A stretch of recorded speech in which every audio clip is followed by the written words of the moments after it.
जाने कब और कैसे हुआ था भगवान श्री राम का जन्म। हिंदू धर्म परंपरा में प्राण प्रतिष्ठा एक पवित्र अनुष्ठान है जो किसी मूर्ति या प्रतिमा में उस देवता या देवी का आह्वान कर उसे पवित्र या दिव्य बनाने के लिए किया जाता है। 22 जनवरी को अयोध्या में रामलला की प्राण प्रतिष्ठा की जानी है। इस दिन के लिए पूरे देश भर में लोग काफी उत्साहित हैं।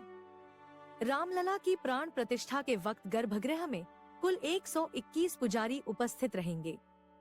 हिंदू धर्म परंपरा में प्राण प्रतिष्ठा एक पवित्र अनुष्ठान है जो किसी मूर्ति या प्रतिमा में उस देवता या देवी का आह्वान कर उसे पवित्र या दिव्य बनाने के लिए किया जाता है।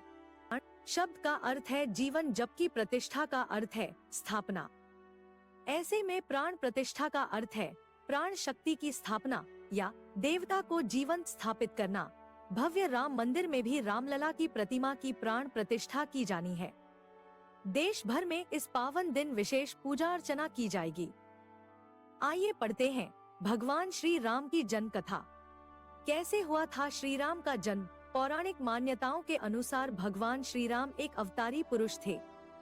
उन्हें विष्णु जी का 7वां अवतार माना जाता है। श्री राम को धरती पर मर्यादा का संदेश देने के लिए भेजा गया था, इसलिए उन्हें मर्यादा पुरुषोत्तम के नाम से भी जाना जाता है। भले ही श्री राम अवतारी पुरुष थे, लेकिन उन्होंने सांसारिक प्रक्रिया के तहत अपनी मां की कोख से जन्म लिया था। श्री राम अयोध्या के राजा दशरथ और उनकी पत्नी कौशल्या के पुत्र थे। दरअसल राजा दशरथ को पुत्र नहीं हो रहा था। उन्होंने पुत्र प्राप्ति के लिए यज्ञ करने का फैसला लिया। दशरथ ने कई महान ऋषियों, तपस्वियों और विद्वानों को यज्ञ का आमंत्रण भेजा।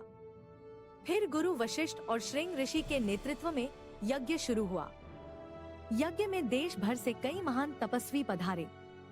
वैदिक मंत्रोच्चार से ये महान यज्ञ संपन्न हुआ। समापन के बाद राजा दशरथ ने सभी तपस्वियों और ब्राह्मणों को भरपूर दान देकर विदा किया। राजा दशरथ ने यज्ञ का प्रसाद अपनी तीनों पत्नियों कौशल्या, सुमित्रा और कैकेयी को दिया। प्रसाद के फलस्वरूप रानी कौशल्या ने गर्भधारण किया और इस तरह चैत्र शुक्ल नवमी को श्री राम जन्मे। कहते हैं कि शिशु का वर्ण नीला था, चेहरे पर तेज और अत्यंत आकर्षक था। जिस भी व्यक्ति ने उस शिशु को देखा मोहित हो गया। यज्ञ प्रसाद के फलस्वरूप राजा दशरथ की दूसरी रानी सुमित्रा ने 2 और कैकेयी ने एक पुत्र को जन्म दिया। राजा दशरथ के सभी पुत्र तेजस्वी हुए। इन चारों भाइयों का नाम राम, लक्ष्मण, भरत और शत्रुघ्न रखा गया। कहते हैं कि श्री राम के जन्म के बाद देवताओं ने आसमान से पुष्प वर्षा की थी। अप्सराओं ने नृत्य किया।